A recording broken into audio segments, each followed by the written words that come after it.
how much you get pushed towards growth in the beginning part of your life is what gets the ball rolling. Okay, this is too many coincidences. It can't be just my imagination at this point. Welcome to our latest episode, where we have the privilege of hosting a remarkable guest, the creator behind the popular YouTube channel Hoe Math. Known for his insightful and unique take on the cognitive processes behind dating in the Western world, Hoe Math combines his background in developmental psychology with a creative flair for illustration. Through his compelling use of scribbly diagrams, he offers viewers a deeper understanding of social, personal, and interpersonal dynamics. As a viral content creator, not only on YouTube but also on TikTok, he has captivated a wide audience by addressing intersexual dynamics, psychology, and the nuances of the dating market. Join us as we delve into his perspectives and explore the thought process behind his innovative content. I am an internet weirdo who got really popular very suddenly with a viral video. I use my skills in communication and drawing and developmental psychology to explain very simply concepts about dating and psychology and other parts of our everyday lives that are very useful to people in as much as they can watch a short video and say, oh, is that how it works? Now I get it, and then apply it to their lives. I've become very popular because of my ability to do that, and I talk mostly about the subconscious and dating and how people work and explaining what is really going on beneath the surface. Awesome. That's a really good description. So, Jordan, would it be fine if I ask the first question? Absolutely. Yeah, Go ahead, man. we'll just start the discussion there. So, we saw your video on levels and dealing with those levels of consciousness, which you claim are very important. Does modern education help at all? And if not, how can it be fixed to help people increase their consciousness? Sure. So the modern education system isn't really designed all that much around the realities of developmental psychology in as much as I can recognize it. I would say my personal experience of the public education system definitely had some recognition of the developmental levels of the children, being spoken to. Definitely had, people naturally do this. So, for example, the game Peekaboo, where you hide the face and then show the face and hide the face and show the face. This is something that people naturally do without being educated about object permanence. They kind of remember on almost an ancestral level. I used to not have object permanence. So if I show myself and hide myself and show myself and hide myself, it will teach this child that I'm here even when the child can't see me. So in that sense, education does include some recognition of developmental levels, but as far as I've seen, I don't think that the public school system is doing a very good job of understanding developmental psychological theory and then applying it, especially as you get into the higher grades like junior high and high school. That's when there's a lot more divergence between what level people are in. I've seen a lot of high school kids, even back in the 90s when I was in high school, some get all the way up to level 6, and some of them are still stuck down in level 3. And there are so many that it's so different what works for those different groups of people. And I see in education, or saw in education, because I haven't been interacting with it for quite a while, but I saw so much bluntness in the way that they had a one-size-fits-all. This is the one thing we do for a large chunk of students, and don't evaluate them. We're not evaluating their development. We're not evaluating their IQ. We're not evaluating their personality style, their type, their MBTI, their Big Five, or whichever one you might think is valid. And that one-size-fits-all approach, I think, is very blunt, and it's leaving a lot of human capacity on the table. And I think that could be solved with a competent developmental psychological approach, or partially solved at least. Yeah, just as a follow-up, do you think these levels of consciousness matter more as someone ages more in life and gets out of the education system? It's hard to answer the question, does it matter more? I think that your level of development matters in as much as where you are placed in life. So the levels that you're thinking at, the level at which you're developed to, that you can get to on a daily basis, it matters in terms of what is your position in life and what are you bringing to that position. So when you, for example, if you have a teacher or a judge or a politician who is thinking at a more conventional level, like a stage 4, like a lot of people are at level 4 in medicine and law and politics, and it's just this sort of, this is the way we've always done it, so this is the way we're always going to do it, and that brings a great lack of adaptive ability to these things that really require much higher level. So it's not age as much as it is what position is a person in. More important in higher level positions demand a higher level of consciousness, or else they're going to be unable to face the challenges of modern life and postmodern life and whatever is next. So to answer the question in the most direct way possible, recognizing development is good for moving development along. And that happens more in young life. Like, we all know, we've all heard, by the time you're 25, your brain is frozen or whatever, you're done becoming who you're going to be. So how much you get pushed towards growth in the beginning part of your life is what gets the ball rolling. And I believe, this is why this question is so hard to answer, because I believe I had some teachers and I was in some programs that definitely got the ball rolling for me. And by the time I was 16 years old, I already found change to be an important thing. And I think I viewed that as common at the time, because, I was still in a stage where I thought my experience is probably similar to everyone else's experience. But the idea of change being something that you want to make a constant in your life, I think is something that not a lot of people ever really figure out or value, never mind school kids. And I think if we made that more normal, then people would be, a lot of the things that we don't like about people in general would be different. People would be less sticky. They would be less stuck in place. They would be more able to understand others and adapt to new situations, which is for sure what we need in an age where you can get on the internet and talk to someone in China and get on an airplane and fly to wherever. Yeah, that's really interesting. Absolutely. Yeah. Awesome. Jordan, I know you want to comment on that, so if you want to go ahead, and Yeah. then you Well, can what I proceed was with the going to next ask question. is, what I was going to ask you, you're talking about the development of, children and teenagers nowadays. Do you think that we're sort of, because I see many people say this, both laymen, both scholars. Do you think that this new generation, I'm speaking here of Generation Z and even to an extent Generation Alpha, even though we haven't fully witnessed that it'll develop, do you think that they're plagued by this tendency towards just sort of going with the motions, living moment rather than thinking of long-term plans, long-term career and personal development? Because what I'd say is, it seems like if you ask the average sort of teenager or even a person in college nowadays why they're studying what they're studying, why they're doing something, it's not very intentional. I know this sounds almost kind of mystical, but do you think that there is this crisis of just immediate self-gratification that's instant, this preference towards instantaneity? And I know that's obviously contributes to a decline in attention spans, a decline in the ability to focus, to produce great, intellectual and creative works. What do you think is the broader effect of all of this, of these interrelated phenomena on culture, on society? Yeah. What do you think overall? For sure. So I was just on another podcast yesterday talking about this, where we got to exactly the same question. And what we decided is that there was a crisis of immaturity. And I think that it is, I haven't seen any measure of it other than IQ. Like IQ has fallen globally at an absolutely terrifying rate in the last 30 years. But I'm not aware of any developmental testing that would go along with it, although I'm pretty certain that they would match.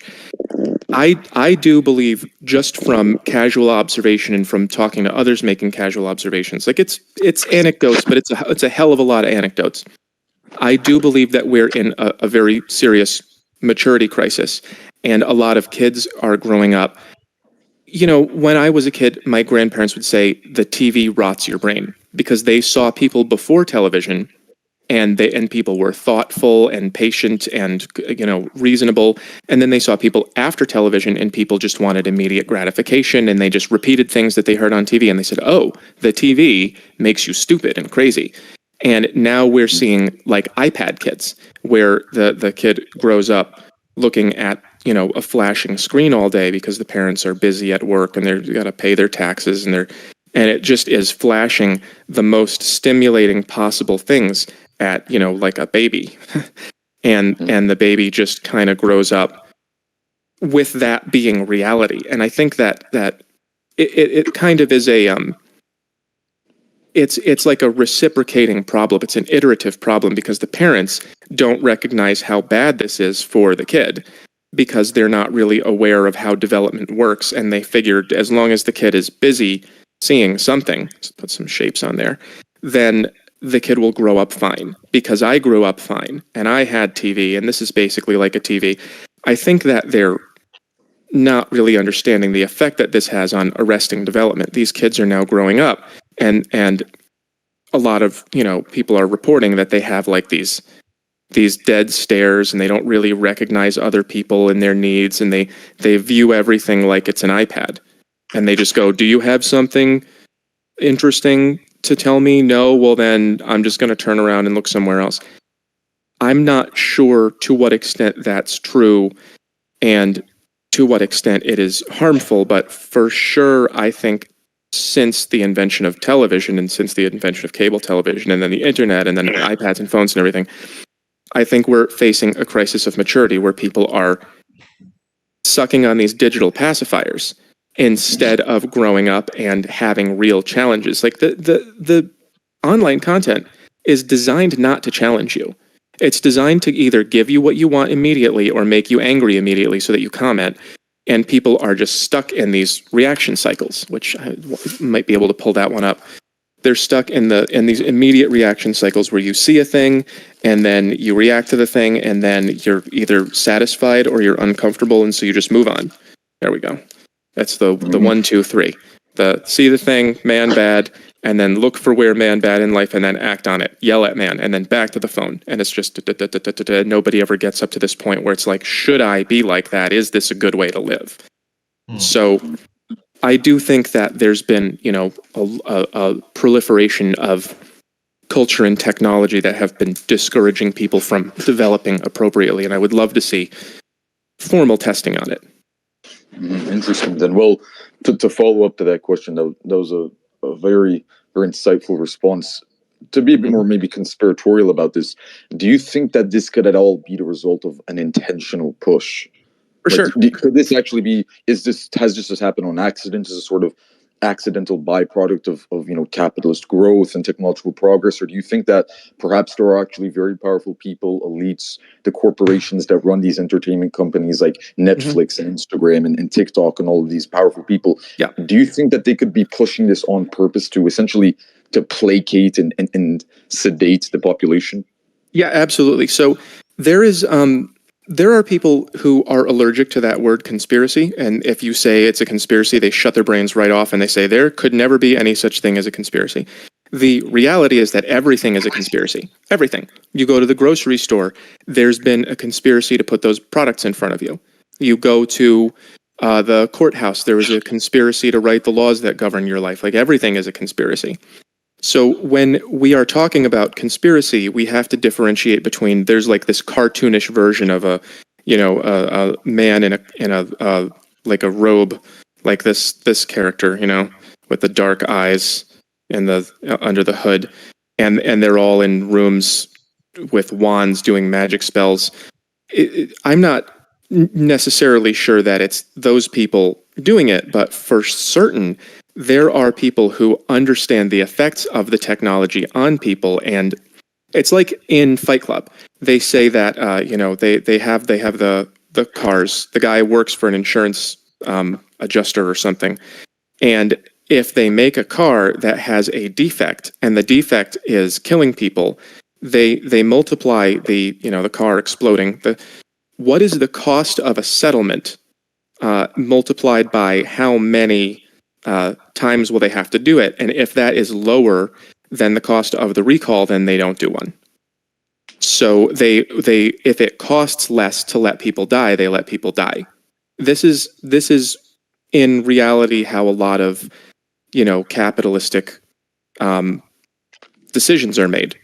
CEOs have to make decisions about whatever, not letting their workers go to the bathroom if that's what makes more profits. People are like Pfizer, I think, is the most sued company of all time because they keep releasing products that kill people. There was just that Ozempic recently.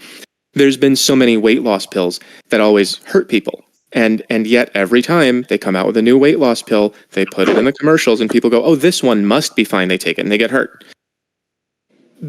Everything is conspiracy. So when we're talking about content, online content, television content, and how it affects people, 100% yes, they have a very advanced understanding of how that works. I mean, I studied it in college. You can take courses on, you can get a PhD in persuasion, and you learn the principles about what to show people, what words do you use, what colors do you use even, and what effect does that have on persuading them. They find out what those things are, then they design them and put them in front of you, and then you think things that you think are your own thoughts, but are actually coming from the hooded robe character there. So yeah, it's a conspiracy. It's 1,000 conspiracies, 1,000,000 conspiracies. It's conspiracies within conspiracies, but knowing where they're coming from and what the contents are is impossible, because the whole point of those things is keeping them quiet.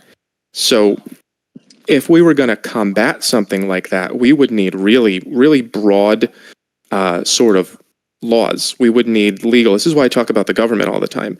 If we were going to combat the effect that this technology has on rotting people's brains and causing the immaturity crisis, you would need really broad laws on what's allowed and what's not. People talk a lot about how in China they don't show the kids, butts and boobs and swear words and, cartoon characters.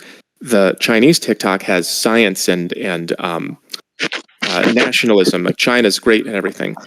What you show people is what they become. What you put on here is what you get in here.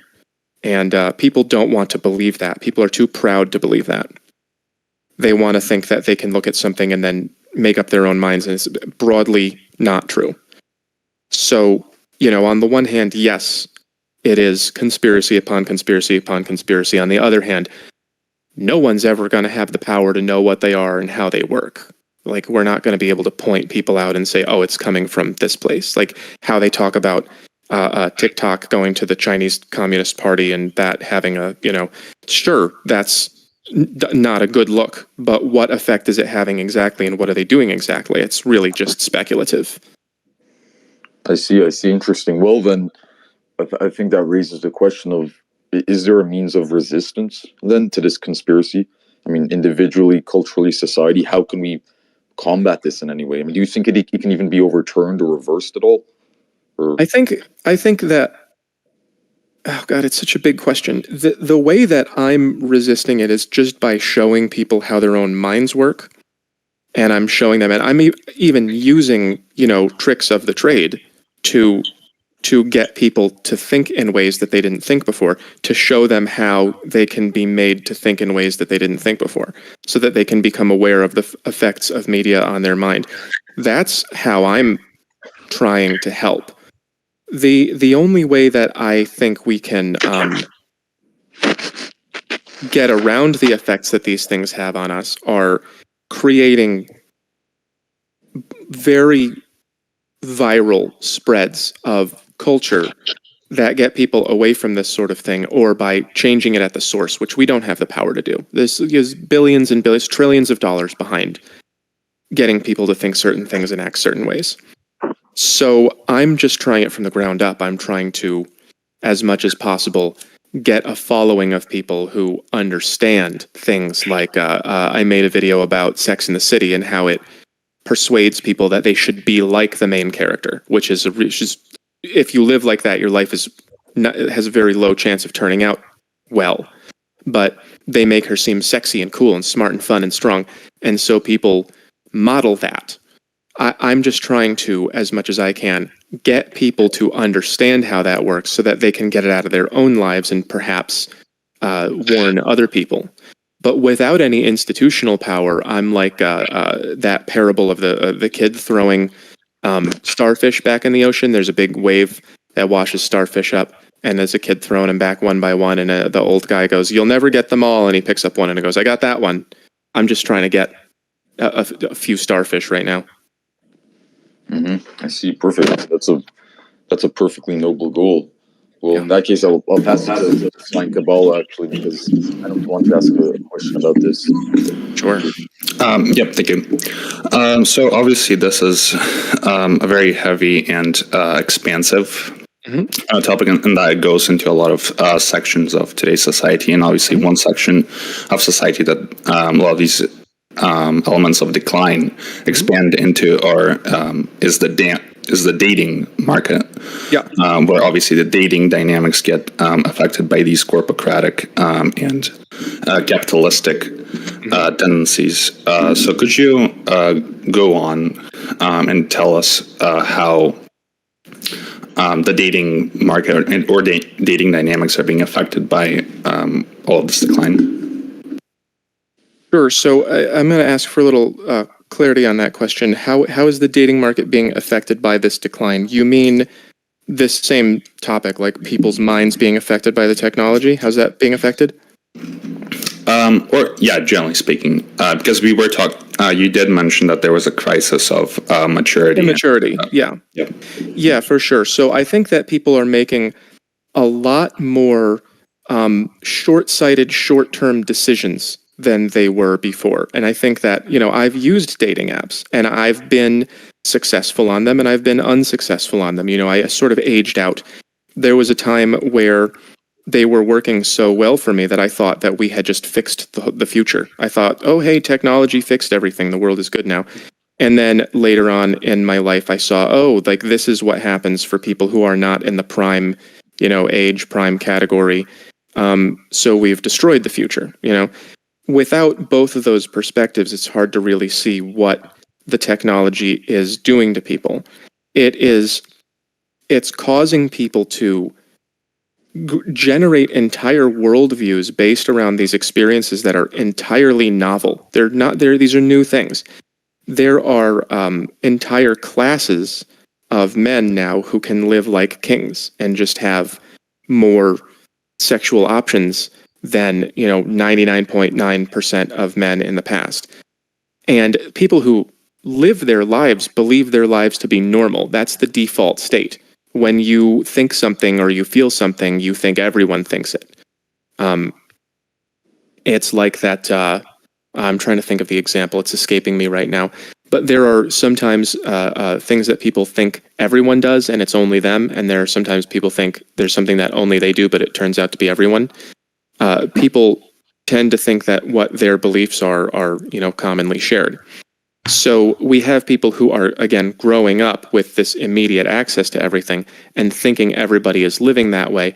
And then when they hear, hey, some other people are, being harmed by this, it's that kind of baby boomer mentality of you do it yourself. It must be your fault. It's your personal weakness that's making that happen to you.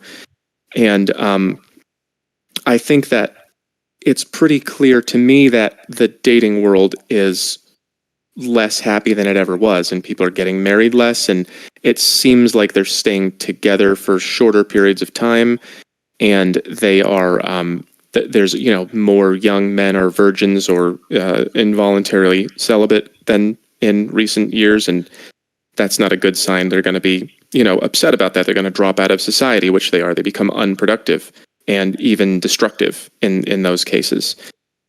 And I think that that overall effect of sort of polarizing the dating landscape from it used to be you used to have local economies of whoever you knew.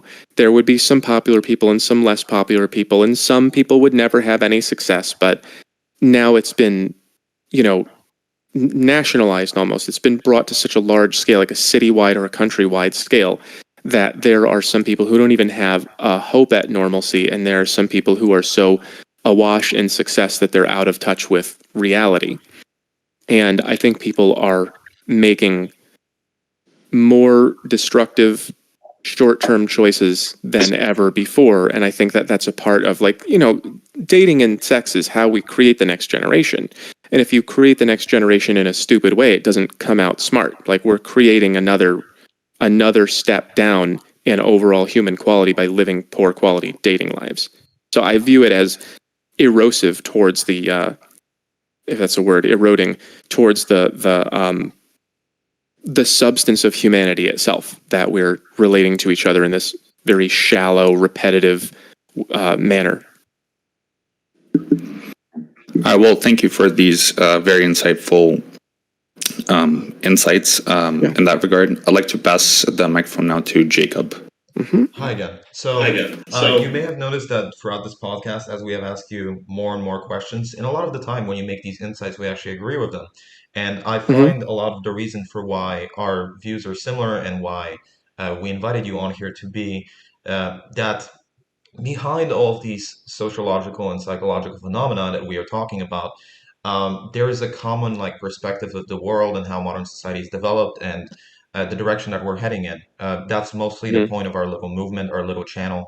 We're sort of analyzing these things and trying to find out where these symptoms of modernity come from. So I remember sort of researching more into your channel and watching one of your live streams, and you mentioned your views on democracy in general. So, sort of to expand on a broader topic here, because we make a lot of videos on specific philosophers like I believe Nick Land, Julie Savola, and you did comment that if there is an intermediary between sort of the benevolent despot and democracy, which is more like mob rule, then it would be good to have the intermediary where people with higher levels of consciousness are the ones making decisions.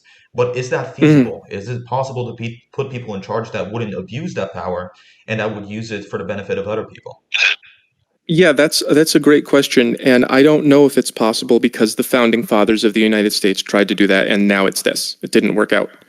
They created exactly that system where they used metrics to select only the people who really could understand what was going on. They said you have to be this kind of person, you have to be educated, landowning, you have to. The reason that they never talk about this today. They say that you had to own land because they were classist or whatever, but the reason that they did that was because you have to have skin in the game. You can't be allowed to make decisions about a country when you don't own a part of it. Like, your family has to live here. It has to matter to you what happens to the country. This is one of the reasons that I'm so upset about people just moving in and getting citizenship the next day and then making all these decisions and then just going back where they came from. It's like they don't have any skin in the game. They're not invested in the future of the country. They're parasitizing it. So the founding fathers tried to use principles to isolate only the people who were number one, capable of rational thinking on a consistent basis, two, educated about history and about the ways that the world works and about human beings and how they work, and three, motivated to fight for the good of the nation. And regardless of that fact, there was a story, I'm not sure if it's a true story, but I think it was Benjamin Franklin who came out after they were drafting the Declaration of Independence or the Constitution or something, and they said, some woman ran up to him, some woman in a bonnet, one of these things ran up to him and said, "Sir, what have you given us?" Right? And he says, "A republic, ma'am, if you can keep it." And that "if you can keep it" is they knew what happened when you made republics. And it's the same thing that's happening now. So can we, is it possible for humans to make a long-lasting system that prevents this kind of despotic rule from coming? We haven't been able to do that for more than a few hundred years at any given time. So I don't know, what the design would be. Maybe technology could be a part of it. Maybe there would be some way for, I'm working on a system right now. It's called Level Check, and it is an AI evaluation of your psychological development, and it tells you basically what level you're at. And we are expanding that, and I think we're going to call it Self-Max after Self-Maximize. And it's going to be an AI life coach. So you're going to tell it about who you are and what your personality type is, and it's going to figure out your intelligence and your development and everything about you and your goals, and it'll be able to recommend you what are the next steps for you, just right outside of your comfort zone, so that you can grow. Maybe having AI will give us the ability to isolate and identify what it is about people that makes them deserve power or not. We might have at some point like a Star Trek computer that says, this person right here, beep, beep, boop, boop, this guy has been making some decisions that are, very characteristic of dragging the country down to hell. And so he's disqualified from now being a representative. It would work kind of like, what do you call it? Actuarial? Like in insurance companies, they have actuaries who use information about people like how old are you, where did you grow up, how much money do you make, do you smoke, are you married? And they take that information to determine what is the likelihood that you're going to use the insurance and how much is it going to cost, just like the Fight Club accident thing. And then they know how much to charge you for your insurance bill. Maybe we could use the same thing to select leaders.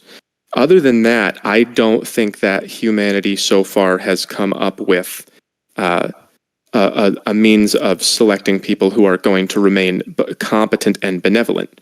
Because, in my opinion, the Founding Fathers did the best job of that's ever been done, and that's why the United States has been so successful and has grown to such power and technological development so quickly, because they were given the right environment in which to do so. But as I think we can all see, it has decayed again into what people are calling a democracy, which really means just every individual group is sticking their hands out and saying mine, mine, mine, mine, mine, mine, and that's not at all what was intended here.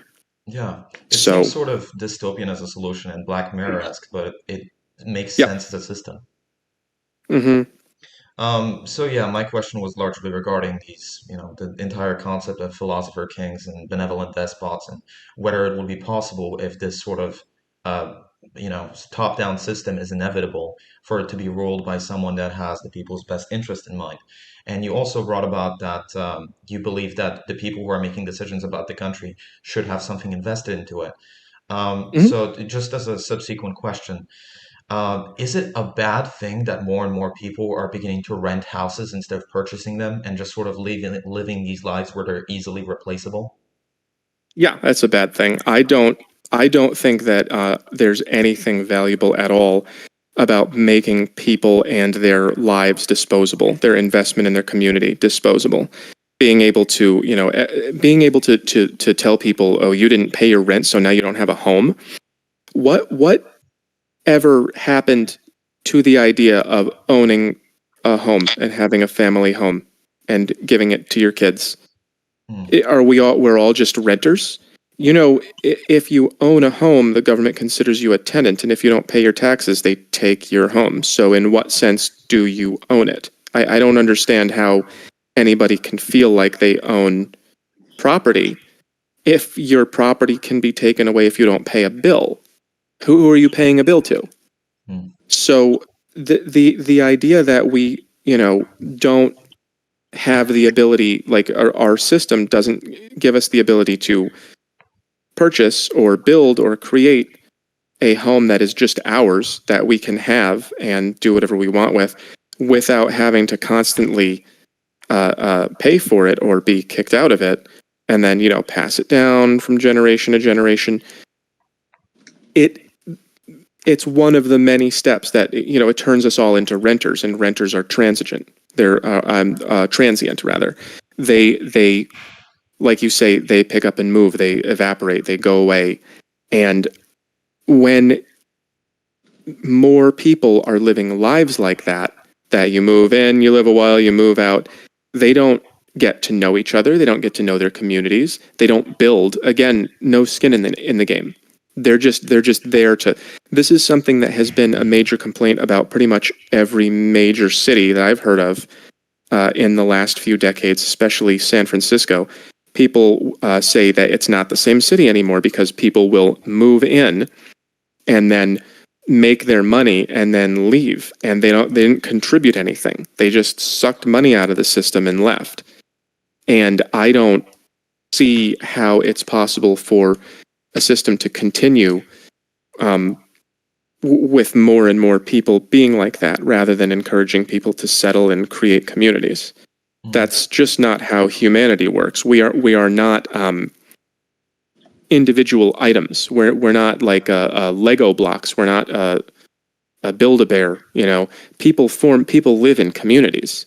And if people are constantly, if everything is so liquid or even gaseous, where moving in and out is so common, community is all but dead. And then where do we get our identity? You get it, from the phone, and then it's this horrible, janky, broken identity made of products, and it's a nightmare world. Just another follow-up question very quickly, because I know I'm way past my turn for my co-host. Mhm. But I've Mhm. noticed what you were saying about this, like sort of being a gradual process. Do you think Mhm. that there was some sort of, not only as Jordan said, that sort of plan behind it, but that it accelerated throughout the years, where in the Industrial Revolution, a lot of people became interchangeable in terms of their jobs. Then after World War II in the 1960s, a lot of people began renting homes rather than owning them and passing them on for their families. And now people themselves in social relationships are in dating, as you say, as you speak about on your channel. Your name is the name of your channel is Hoe Math. Yep. People themselves are becoming interchangeable, where you have one person that you pretty much use for sex, another person that you use for attention, and then at Yep. any moment, if any of them go away, you just replace them. Do you think that Yep. process is accelerating? It's related. Accelerating, yes, but I think as a part of your question, you asked if I think it's intentional, and again, the degree to which it's intentional, I can't really say. I tend towards conspiratorial thinking for sure. Whenever I see something like that going on, and I go, oh, this thing is getting worse and worse year by year, and it's getting worse in the same way.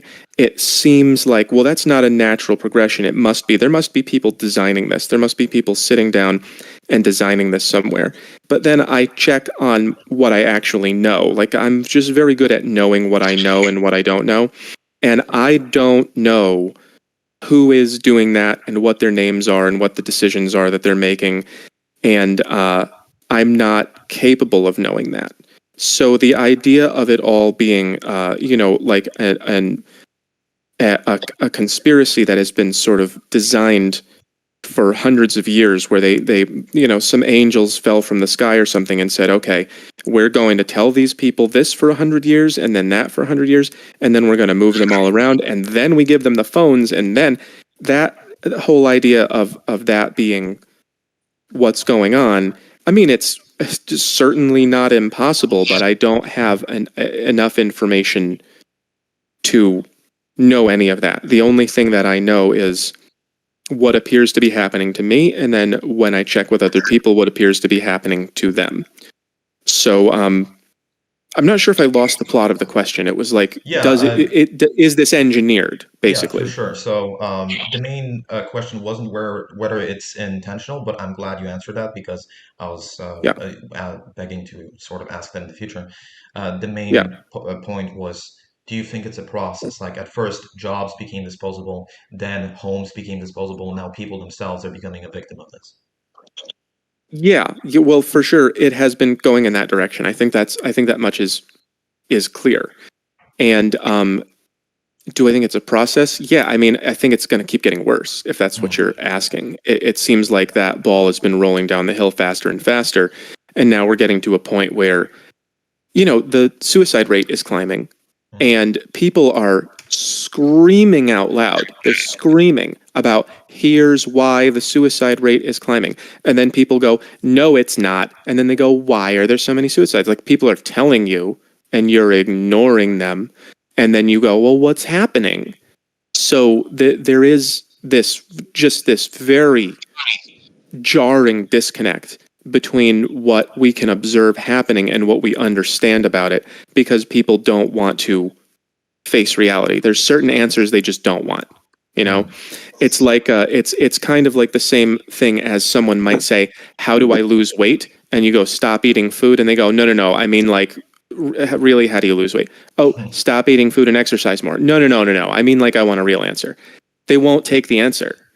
So I think that there is definitely a lot of disconnection involved in the way that we apprehend the situation that is leading to the cheapening of people's lives. People will say, here's what is happening to me, and here's why my life is not good, and people will dismiss it and then say, why don't you make your life better?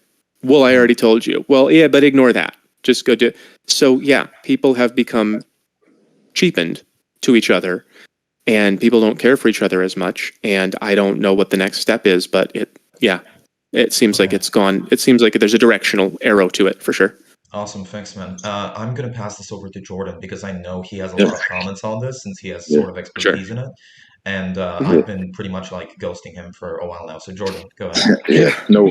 No worries, man. No worries, Jacob. But what I was going to ask actually is in relation to something that you briefly touched on earlier. So earlier you touched on your levels check system of assessing one's cognitive development and levels of personal growth. And as I understand, this assessment is informed not only by your academic background in developmental psychology, I believe, but also by Ken Wilber's integral theory. This very complex, fascinating theory, which encompasses an astonishingly wide range of fields and theoretical approaches, including really, really dense, kind of abstract fields like epistemology, phenomenology, metaphysics, right? And everything in between, essentially. So could you explain the significance of Wilbur's integral theory to your work, to human intellectual activity in general, and to our personal lives? You know, how can we apply this very abstract and dense theory and transmute it to the more practical or tangible level? And why is it relevant and important? I mean, it seems quite interesting. Sure. So the relevance of integral theory to what I'm doing is it provides a framework. Just write down integral. It collects together a lot of different aspects of study. It's not really a study in itself. It's more like a framework of study. So it uses, AQAL is what they call it, AQAL, and that's all quadrants, all levels, and then it's lines, states, types, quadrants, levels, lines, states, types. Some people argue about whether or not the lines are a real thing. It's like a multiple intelligences thing, and it really actually is multiple applications of intelligence. But that's neither here nor there. The framework provides the most sophisticated ability I've ever seen in anything to understand what is going on in any particular discipline and to diagnose where it's coming from. So when you find, the developmental level of what somebody is doing and talking about, it gives you a lot of information about what has already been done at that developmental level and what you can expect and the ways that you can expect them to think. And then when you apply quadrants to it, you can see what is missing in the approach. Like, for example, I spoke to somebody recently about rates of men and women cheating, of husbands and wives cheating on their partners. And I was presented with some scientific data, which would go up here, like this is what people report doing. And they're observing that. That's something that you would look at as a scientist. And you would say, okay, this is the data we got. But then you would have to look here and you'd have to go, well, how do we trust the data? How do we know that it's accurate? Because these are surveys that are being reported.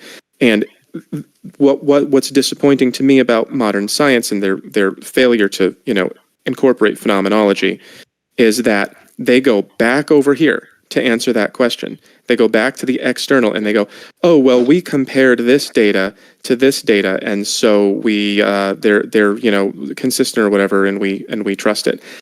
Maybe I just don't understand what it is that they did. That could be. Maybe I have more reading to do. But I believe that what happened there was they actually failed to understand that their own understanding of the situation may have colored their interpretation of the data, and the respondents themselves may have had reasons that were unseen for answering the questions in a way that would make the data, essentially useless. Like there are different people lie about different things for different reasons.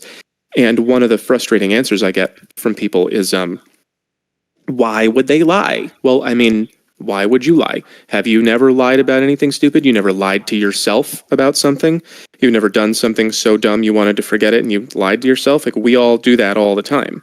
And without a proper understanding of how all these things work, and this is the, the individual, and this is the collective, and this is the inside, and this is the outside. Without a proper understanding of all of these aspects of how people think, you're going to miss something, and you're going to come up with broken answers. You're going to come up with, like, our solution to the homelessness problem is something I complain a lot about. If they applied integral theory to it, they probably would actually get a solution that would reduce the homeless problem, reduce crime, stop spending money on it. They probably would get better effects. But instead what they're doing is they're picking their favorite, partial piece of it. Like, if they've got a puzzle here, they're just picking their favorite pieces out, and they're saying, we like this, this, and this piece. And every time you give them an answer that comes from a different spot, they go, no, that's wrong, that's evil, that's classist, or whatever. And they go back to the same thing that has been making the problem worse, which I think we can all agree is definitely happening in major city centers. So the reason that I find it so powerful is because it creates more effective and more complete answers that I think actually can move people up the spiral if they understand it directly. Was that a full answer to the question? I'm sorry if I forgot the whole question. That was a good answer, but could you just expand a little bit more on how specifically it applies to this system you developed called levels check to gauge one's levels of psychological development? Yes, of course. So the way that we integrated it into level check was we told the AI, or the developers I'm working with, they instructed the AI to use all of the literature that has been published around levels. There's Spiral Dynamics, and there is Robert Keegan, and there's Maslow, and all these people who have studied developmental psychology.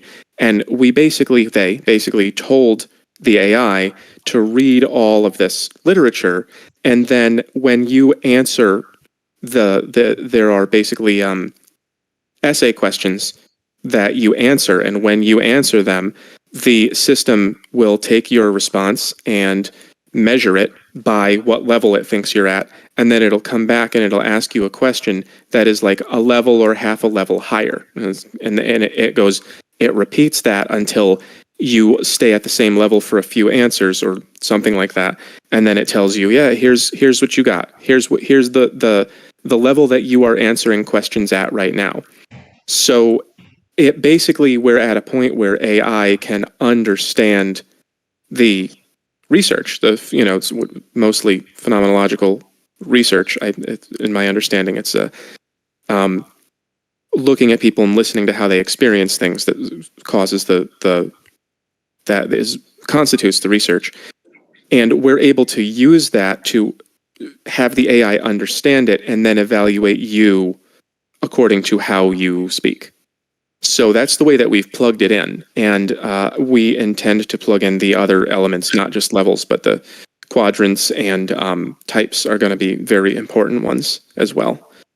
And that's going to be coming in the next iteration, I believe, of the service. Perfect. Yeah. That was a very clear, comprehensive answer. But one thing we talked about how phenomenology is relevant to this theory. Earlier, you mentioned that you think modern science, for the most part, has failed to incorporate phenomenology, and I actually do agree with you on that. I'm reminded here of theorists like philosophers like Heidegger that made similar criticisms. But could you just expand on that from your perspective, because it certainly seems to be very important. I mean, are the technocratic and bureaucratic procedures that dominate our society operate off of these, scientific sort of mathematical processes? So I think it's important to understand how it fails to incorporate phenomenology. Sure. So the answer that I gave to the last question, or maybe the one before, about how they ignore, the mental state or the emotional composition of people answering the questions, and also the researchers themselves, they don't look at their own presumptions. They don't look at their own assumptions. They don't look at their own culture necessarily when answering the questions. In my opinion, and again, I haven't been doing reading for quite a while, but in my opinion, most science, contemporary science, believes that there is an objective reality. that you can observe reality and that is just the observation and that is how it is. And that is the same for everyone. And so if the answer is this for me, then the answer will be that for you. And it really isn't true. Because the way that we compose reality and our minds is different.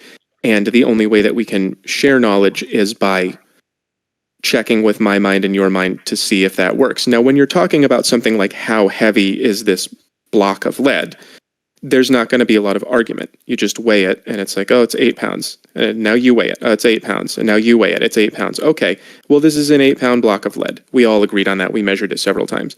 But when we're talking about something as sophisticated as, how do we tell who's lying and who is most likely to be infidelitus and who is, what do we trust in terms of like political solutions? We have people basing laws that affect our lives, really deeply affect our lives, based off of, science that may just be a collection of opinions. And it may be something that is, there was some guy who made a TikTok the other day that said 90 whatever % of science agrees with whoever funded the science. And I'm not sure to what extent that's affecting it. So the way that the liberal arts and the social sciences create what they call science is very heavily affected by the observer. And I don't see very much recognition of that in the science itself. They treat their conclusions as if they are objectively real and all in the upper right quadrant here. Whereas if they included who they are and why they think what they think and, other perspectives on the data, the answer wouldn't be so simple because the social sciences are the science of the mind and the mind is not observable. The only way you can observe someone's mind is through them telling you. And when they tell you, which would be upper right quadrant, you hear what they say, you are then reinterpreting it in your own mind. And you're not including your mind as a part of the experiment. So you can't treat that as objective data, but they do, at least I think. Interesting. Yeah, I think we should definitely be wary then of constantly applying the quantitative methods of the natural sciences to the social sciences, and it seems like it won't really be that simple. Yeah. I think you agree with that. Well, in that case, then I'll pass it to Kabbalah, my good friend. I know he's been chomping at the bit to ask you a question. So go ahead, man. So thank you, Hoe Math, for giving us the significance of Ken Wilbur's theory and your understanding of it. Yeah. Just speaking of thinkers or philosophers in general on our channel, we do a lot of philosophy focus. So we discuss philosophers like Nick Land, Friedrich Nietzsche, Martin Heidegger, Julius Evola, Alexander Dugin, etc. Yep. So I'm wondering what thinkers or philosophers have you read that are kind of outside of the major psychological canon like Maslow or Piaget that have had a significant impact on you? So maybe not that you've read extensively, but just whose ideas you've been exposed to. And maybe you can drop in some recommendations for our viewers and your viewers. Yeah, for sure. So you mentioned Evola, and he's a very contentious figure. I had some accusations thrown at me recently when I read Evola. There is a contingency of people who, I insult them a lot. I call them a lot of bad names on Twitter. And they're this type of person who they not only do they have a political agenda, but they also are so unconscious and so unintelligent about the way that they go on their crusades that they're book burners. So if you Evola had said some things that are very unpopular in our time.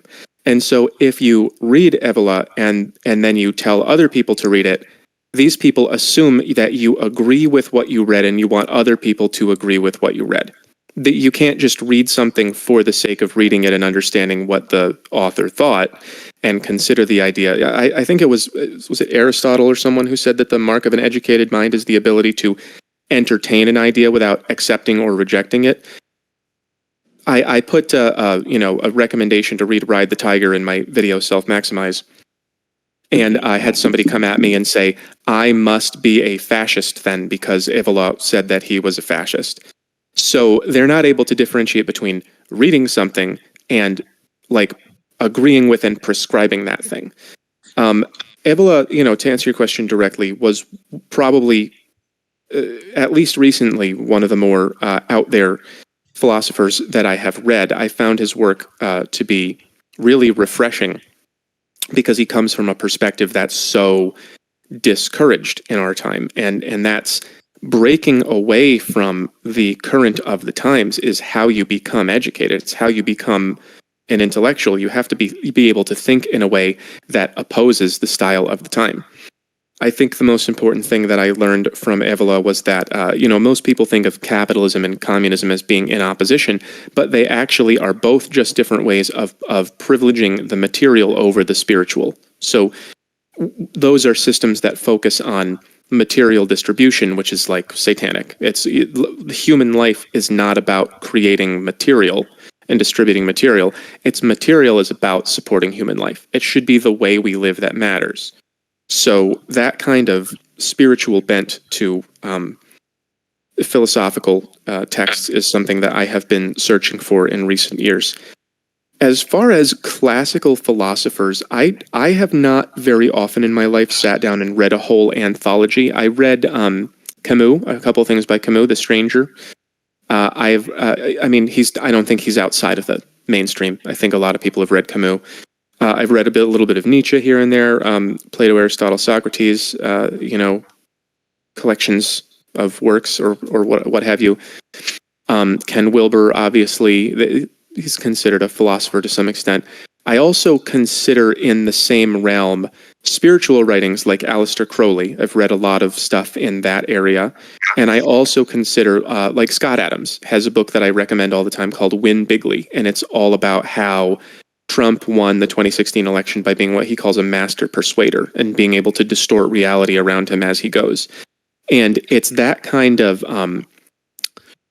being able to get beneath the surface of reality and show people what's going on in the quieter, more hidden parts of reality that I consider philosophy. And it's my understanding that Scott Adams has gotten some trouble recently too. So I'm really digging myself a hole with these people I'm recommending, but but for sure, yeah. I guess, if the question is who have I read who's the most out there, Evola would top the list, and then Crowley and Scott Adams is mainstream still, but I just like the way that he approaches the topics. I'm thinking about what's on my list and what I should mention. I'll try and click it open while I answer the next question. Yeah, I see. I think you've given a very comprehensive overview of what you've gained from Evola, and I think you mentioned, or you made very good points with regard to just looking into the more hidden, so to speak, thinkers, that are not as conventional. I mean, especially in the social milieu of what's considered acceptable. I mean, Evola is a very good example of someone that goes against that. And I mean, that's the reason as to why he's so contentious. You also mentioned Alistar Crowley, and I have heard that you mentioned directly that you've had experience with Crowley, and obviously there are some things that are also unconventional regarding him and what he did. For sure. Compared to, what's socially acceptable today. So could you give an elaboration of what influence Crowley has had on you and the religion of Thelema? Or yes, yeah, for sure. So basically the way that I ended up at Crowley is I just, for whatever reason, it's very difficult to get into in a short amount of time, but for whatever collection of reasons, I decided at some point in my life that I had to get as weird as possible, and I had to get as far from the mainstream as possible and wander off the beaten path and understand what were the secrets. What are the secrets of life? This ended me up at, magic and Alistar Crowley stuff, pentagrammy, witchy stuff. And, I met some people who did rituals and some people who belonged to this religion called Thelema, which means will, like love and will. Thelema, agape, is will and love. And the effect that Crowley and other such writers have had on me is those sort of spiritual writings have an effect that I'm not sure how to describe the value of it, but it is definitely outside of and perhaps even beyond the effects that you get from reading philosophy or Persuasion or 48 Laws of Power or something like that. I'm not sure how I would describe it, but it's different in a way. Like, it moves your mind into a place that is unverifiable. It seems like it's real, but it seems like it's not real. Like, the reason that they call it magic is because supposedly the way that you use your mind can affect your own world through unseen means. That's how magic supposedly works.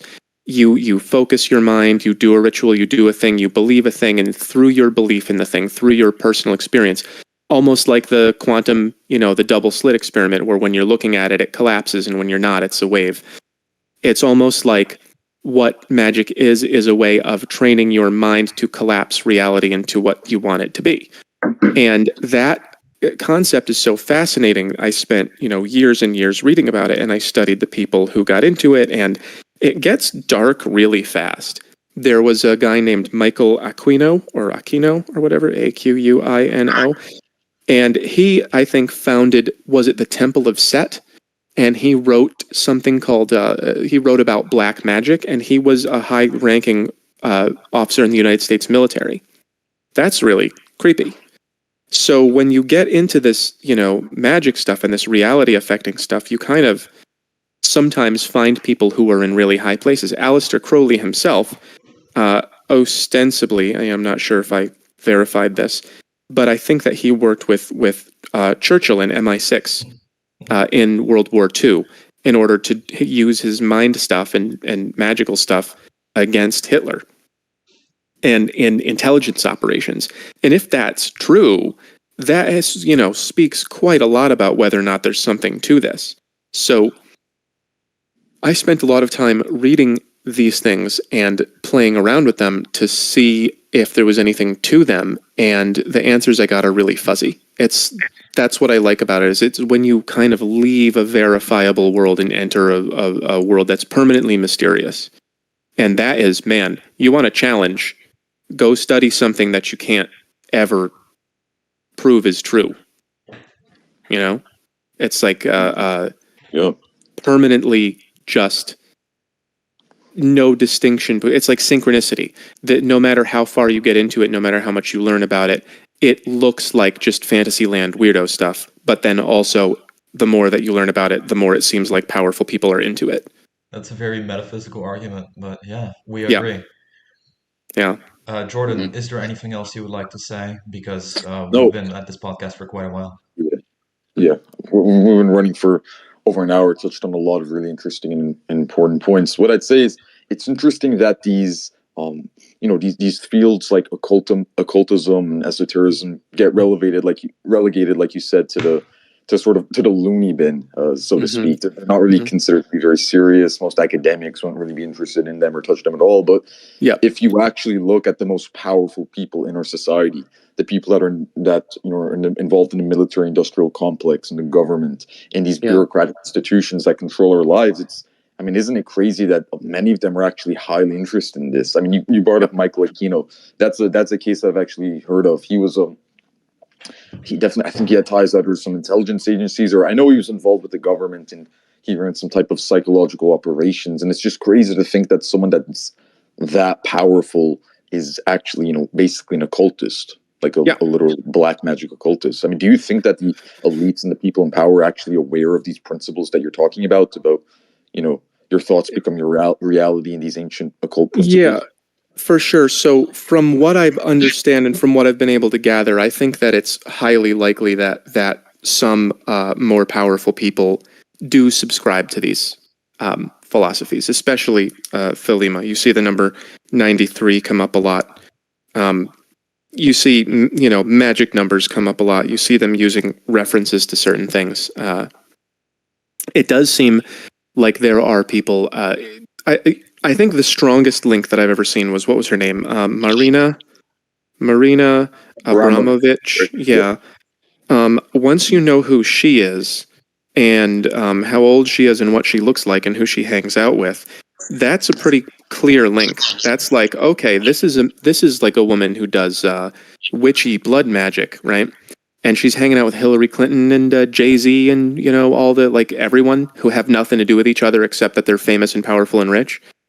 That seems like kind of a red flag. So I think that just from what I've seen, you know, in my studies, I think it's highly likely that there's a lot of, you know, magic-y beliefs hanging out in the upper classes, in the elite classes. But of course, I'm not able to put too fine of a point on it. I do know that if you look at Google Maps and you go look at the White House, that it is on top of an upside down pentagram. Oh wow! And that the pentagram is facing north, which is the way that they have it face in satanic rituals. Usually, you have the right side up pentagram facing. Oops, I did it wrong. You have it facing east because that's the rising sun, and north is the coldest place because it's towards the North Pole. So they have the upside down pentagram facing north, and that's in Washington D.C. Wow. And that's not the only geographical, architectural curiosity. If you look closer at the White House, there's an owl on top of it, and then they have the Washington Monument is an obelisk, and it's got nothing to do with Washington. It's an obelisk that's in a Vesica Pisces, and that is that's symbolic of sex magic. That's the lingam and the yoni together. There's magical symbols in the streets in Washington D.C. So, you know, the more that you get it, that you look into this stuff, the more that it's right in front of you, but you never find out what it means. It's just symbols. It's just symbols, and it's just people with strange connections. And then, you know, you get into the Gmail. The old Gmail logo was the Masonic apron. You find out things like this, and it's like, okay, this is too many coincidences. It can't be just my imagination at this point. You can't have the Masonic apron being the Gmail logo and DC being an upside down pentagram and this, and, you know, Hillary Clinton knows Marina Abramovich, and so does Bill Gates, right?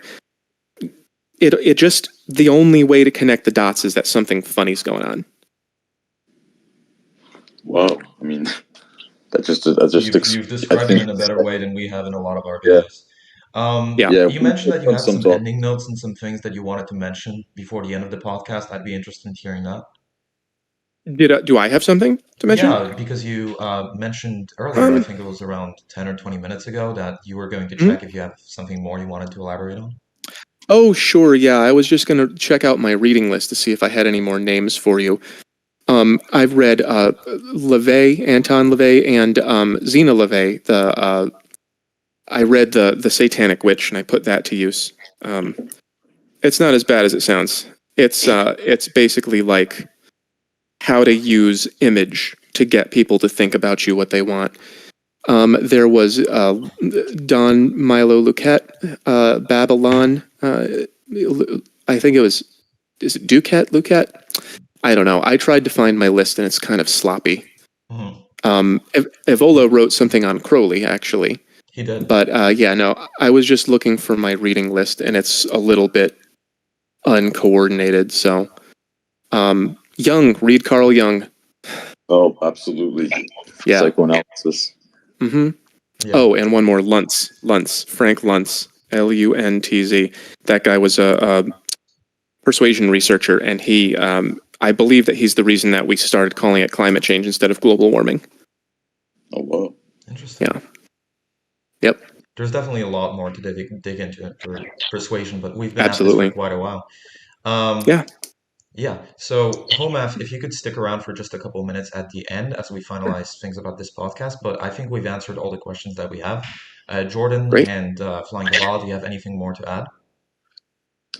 No, I'll just say, I mean, that was such a thorough exposition of the occult symbolism in government that, bro, I hope the CIA doesn't put you on some list, man, because...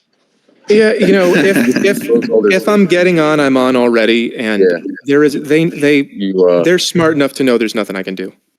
Yeah, I mean, you exposed all the psyops right there, man. So thank you for that. But in general, Sure. yeah, we touched on some, as Jacob said, we touched on a lot of terrain, a lot of really interesting and relevant topics. So thank you. I mean, thank you for all your insight and wisdom. For sure. Thank you so much. Topics, especially with that exposition of all the, I guess, magical psyops in the government. Also, what I found particularly insightful of what you said is just to be more comfortable with basically things that are not necessarily part of the puzzles that you take out of the bigger picture, just to see or check how you're thinking, because I mean, just if you want to study Evola, for instance, it doesn't necessarily mean that you're going to take everything he thought and just assimilate yourself into his worldview. I mean, that's not necessarily part of what he's saying, but what you can certainly do is just take his valid points or just the points that are very relevant and try to at least consider incorporating them into how you see the world. Because I mean, that's just the key of what intelligent people do. Yeah. Yep. Well said, man. Well said. Exactly. Okay. I mean, yeah, Jacob, I think that about wraps it up. Are you tired yet? The modern world wears us down. We work jobs we hate so that we can buy shit that we don't need. Luckily, we're here to give people an outlet. The content you're watching was produced by the Scorpion Movement, a decentralized collective with many members across the globe voicing a consistent message. We've had enough. Our members span all religions, nationalities, and political affiliations, and we share one goal in common. We're tired of the hegemony of the Western world. The constant drive for consumer goods, press hostilities towards brotherly nations, decreasing attention spans, rising obesity and divorce rates, wealth inequality, and rising male loneliness are all a symptom of the same root cause: modernity. The people who control this planet fear two things: the spread of true information and men of action. The Scorpion Movement is building an intricate network able to survive cancellation attempts, bans, and attempts to restrict our message. We are the first movement of our kind, aiming to educate and help young people break free of the pressures of society. Learn to cook, learn to fight, to code, to love, to build, make money online, create art, fend for yourself, find like-minded people, and craft a purpose in life. Stop drifting around aimlessly in a world of hedonistic pleasure, and learn to resist the forces that tie you down. History will prove us right. The Scorpion Movement, Telegram, Discord, and other links below.